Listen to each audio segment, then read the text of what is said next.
Bendiciones, este es su podcast Edificando sobre la Roca y este es su hermano José Guzmán. Tenemos un tema muy interesante, tenemos una secuencia de estudios y hoy tenemos el tema de la Cena del Señor o la Santa Cena como muchas personas lo conocen. El tema que vamos a tratar es súper interesante, así que hemos estado hablando del nuevo pacto, del nuevo nacimiento y todas esas cosas, el bautismo. Hoy también toca hablar sobre la Santa Cena. Todos estos temas son una secuencia de estudios que son necesarios, que nosotros lo aprendemos como cristianos y como creyentes. Jesús nos mandó a ser discípulos. Este es parte de un tipo de discipulado para que cada uno de ustedes sea edificado de manera organizada y que Dios edifique sus vidas con un conocimiento que puedan crecer y madurar en el Señor. Vamos a hablar sobre la introducción de la Cena del Señor. Sabemos que la Cena del Señor fue celebrada por Jesús con los discípulos, pero tenía un propósito. Jesús le dijo, este es el nuevo pacto en mi sangre. ¿Cuál era el propósito de esto? Demostrarles a ellos no solamente que había un nuevo tiempo de gracia por medio de la muerte y resurrección. Jesús cuando estaba en la cena del Señor, se puso de pie, dice que tomó en una mano el pan y dice, este es mi cuerpo que por ustedes es partido. Tomarlo y comerlo, y se lo repartió a los discípulos.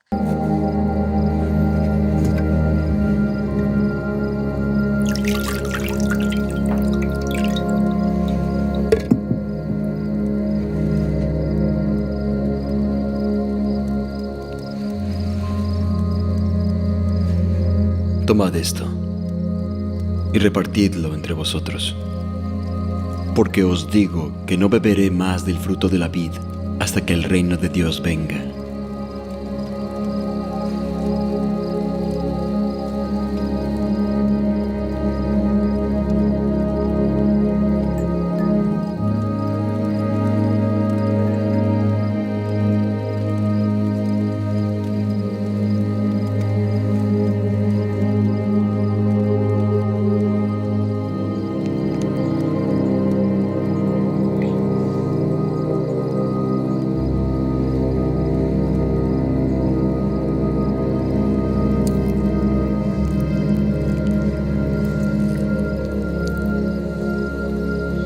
Lo que vas a hacer,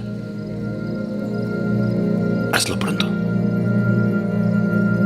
Y luego, tomando la copa, dijo, esta es la copa del nuevo pacto en mi sangre, que será derramada por cada uno de vosotros. Tomadlo esto y háganlo siempre en memoria de mí. Lo que quiere decir que esta cena, esta fiesta que el Señor nos mandó a celebrar, de la misma manera que en Israel habían 7 fiestas judías que se debían celebrar como conmemoración de los planes y los propósitos de Dios, de esta manera el Señor ahora a la iglesia nos establece una fiesta, y esa fiesta es la fiesta de la Cena del Señor.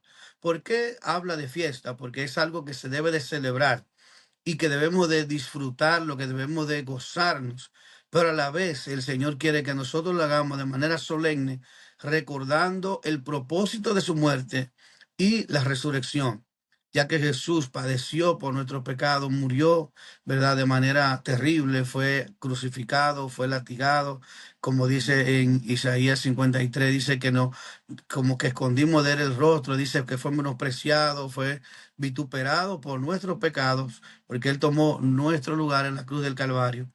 Pero esto más que todo es un acto de amor de Jesús para su pueblo, para nosotros. La Cena del Señor es una ceremonia en la que los cristianos se reúnen para compartir el pan y el vino, recordando, y es el recuerdo de la muerte y el sacrificio de Jesús. El pan tiene un símbolo y es la palabra de Dios también, además de su cuerpo. Él habla del pan de vida. Jesús dijo, yo soy el pan de vida que descendió del cielo. Y ese es el pan de vida que da vida a los hombres, la palabra de Dios. Jesús era la palabra encarnada. Por lo tanto, cuando compartimos el pan, cada uno de los hermanos estamos compartiendo la palabra. El Señor quiere que tú y yo compartamos el cuerpo de Cristo, que es la palabra de Dios. También el vino es un símbolo del Espíritu, porque el Espíritu Santo así ha sido derramado sobre nuestros corazones, de la misma manera que nosotros bebemos del vino, el Espíritu Santo fue derramado sobre nuestros corazones para habitar dentro de nosotros. La institución de la cena del Señor está en el capítulo 26 del Evangelio según Mateo, capítulo 26, versos 26 al 28, y le damos lectura.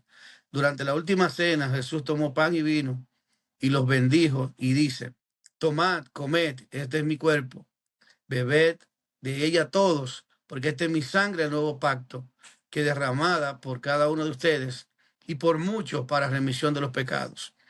Jesús instituye la cena del Señor como un acto de recordatorio y comunión. Pero algo importante que el texto nos dice, que la sangre de Jesús no es derramada por todos, sino por muchos. ¿Por qué no dice por todos? Porque la Biblia dice que a todos los que le recibieron, a los que creen en su nombre, a esto les dio la potestad de ser llamado hijo de Dios. No todos creyeron, no todos van a creer. Por lo tanto, Jesús no murió por todos, sino por muchos. Y eso lo establece claro aquí en ese texto. Marcos capítulo 14 del 22 al 24 y Lucas 22 del 19 al 20. Estos pasajes también narran la institución de la cena del Señor, confirmando su importancia en el contexto de la última cena. El significado de la cena del Señor está en Primera de Corintios capítulo 11 del 23 al 26. Dice: Pablo describe el significado de la cena del Señor enfatizando que es un acto de recordar y proclamar la muerte de Jesús hasta que Él vuelva, porque yo recibí del Señor como también os he enseñado, que el día que Jesús fue entregado, la noche que Jesús fue entregado, tomó pan y habiendo dado gracias, lo partió y dijo: tomad, comed, este es mi cuerpo que por ustedes es partido. Haced esto en memoria de mí. Asimismo también tomó la copa después de haber cenado, diciendo: esta es la copa del nuevo pacto en mi sangre. Haced esto todas las veces que la bebieres en memoria de mí. Nosotros, dice también, que anunciemos la muerte del Señor, anunciemos la muerte, la razón de la muerte de Cristo. Cuando nosotros hablamos de la muerte de Cristo, estamos hablando del perdón de nuestros pecados. Estamos hablando de que Dios pagó el precio. La Biblia dice que Dios estaba en Cristo reconciliando consigo mismo al mundo, muriendo en la cruz del Calvario y dándonos a nosotros una vida nueva por medio del Espíritu Santo. En Juan 6, versículos 53 al 56 dice: Jesús nos dice que el que come su carne y bebe su sangre tiene vida eterna. Por esto es esencial para cada creyente. Aunque estas palabras son interpretadas de diferentes maneras, en general se entiende que la cena del Señor es la unión espiritual con Cristo. Es decir, que cuando nosotros tomamos la cena del Señor, estamos haciendo una simbología del pacto que nosotros hacemos, de que entramos en una relación de pacto con Dios por medio de la muerte y resurrección de Jesús y en obediencia.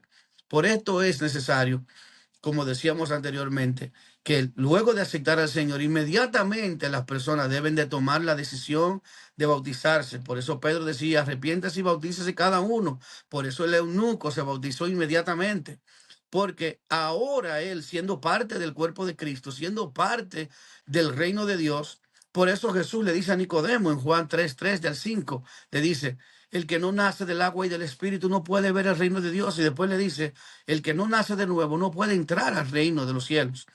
Este nuevo nacimiento por medio del bautismo, lo que nos da a nosotros es entrar al reino de Dios. Y ya que hemos entrado al reino de Dios, podemos participar de la cena del reino, que es entonces la razón por la que las personas, antes de tomar la cena del Señor, deben de ser bautizadas. Por eso, porque está más que entendido que las personas que creen en Jesús inmediatamente deben de tomar la decisión de bautizarse, porque esto es una regla, esto es parte de un mandamiento del Señor, esto no es opcional.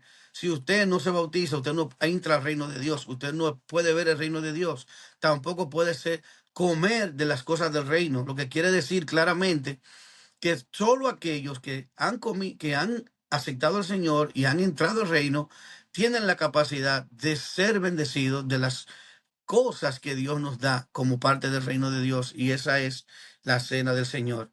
Por eso que ningún bautizado que no sea bautizado no puede comer la cena del Señor. ¿Cuál es el propósito de la cena del Señor? Tener comunión y unidad. La cena del Señor es un acto de comunión con Cristo y en obediencia, no solamente con Cristo, sino de unidad también de unos con otros. En 1 Corintios 10, de 16 a 17 dice: la copa de bendición con que bendecimos no es la comunión de la sangre de Cristo. El pan que partimos no es la comunión del cuerpo de Cristo, por lo cual, siendo muchos, somos un solo cuerpo, pues todos participamos de aquel mismo pan. Por eso es que no solamente cuando comemos el pan y bebemos el vino, participamos de la misma palabra de Dios y del mismo espíritu. Por eso es que hemos nacido de ese espíritu y de esa palabra. Por eso le dijo: el que no nace del agua y del espíritu. Del agua es por medio del nacimiento, y del espíritu simbolizando también la vida de Cristo en nuestras vidas. También recordamos el sacrificio de Cristo, que es una oportunidad. En medio de la cena del Señor hacemos ese recuerdo del sacrificio, las razones, las motivaciones, el propósito y de la nueva alianza que Él estableció con nosotros como parte de su pueblo ahora.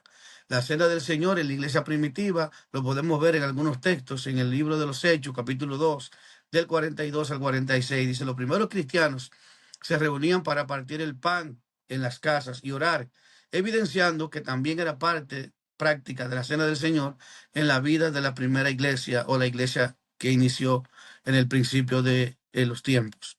También en Hechos 20, verso 7, dice que cada primer Shabbat, no primer día de la semana, como dice esa tradición o esa traducción, dice que se reunían los discípulos para partir el pan. Y Pablo les enseñaba que a partir del día siguiente alargó su discurso hasta la medianoche. Aquí se muestra que la cena del Señor se celebraba regularmente cada semana. La reflexión y la aplicación. Vamos, en 1 Corintios 11, 27 al 29 dice: instruye a los creyentes a examinarse antes de participar en la cena del Señor, de manera que comiere pan o bebiere de la cena del Señor indignamente será culpable del cuerpo y la sangre del Señor. Por tanto, pruébese cada uno y coma así del pan y beba de la copa. Es necesario que hagamos un análisis de nuestra vida, cómo estamos antes de comer el pan y beber el vino. La vida también refleja la cena del Señor, la vida y comunión. La cena del Señor puede llevarse a vivir una unidad y reconciliación con los demás, reflejando el amor y el perdón de Cristo y que Él nos ha demostrado y nos ha reflejado. Cuando estamos tomando la cena del Señor, no debemos tener problemas entre hermanos, debemos de reconciliarnos antes de eso para que podamos beberla de manera digna como Dios nos manda.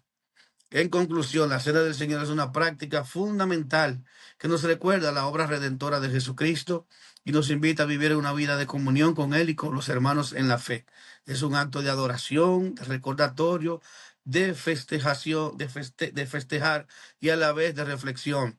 Es una parte de la unión espiritual que se celebra con reverencia y entendimiento.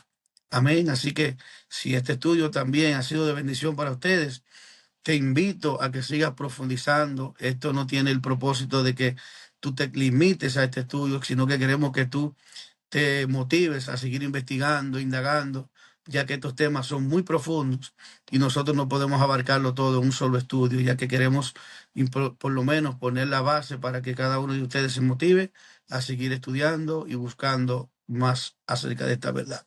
Dios le bendiga, Dios le guarde, y seguimos con el próximo tema. Y este fue su podcast, Edificando sobre la Roca, con el tema La Cena del Señor. Dios te bendiga y Dios te guarde. Bienvenidos a Edificando sobre la Roca. Al igual que el hombre sabio que construyó su casa sobre la roca, estamos aquí para crear juntos una base sólida. Siguiendo las palabras de Mateo July 24-27, creemos en poner la palabra en acción. Aquel que escucha y practica estas palabras es como un hombre prudente, construyendo sobre esa roca inquebrantable. Únete a nuestra comunidad mientras trabajamos mano a mano, construyendo una vida basada en la fe. Construyamos juntos una base firme. Gracias por acompañarnos, y recuerda suscribirte y seguirnos para más contenido inspirador. Hasta la próxima, sigue edificando sobre la roca.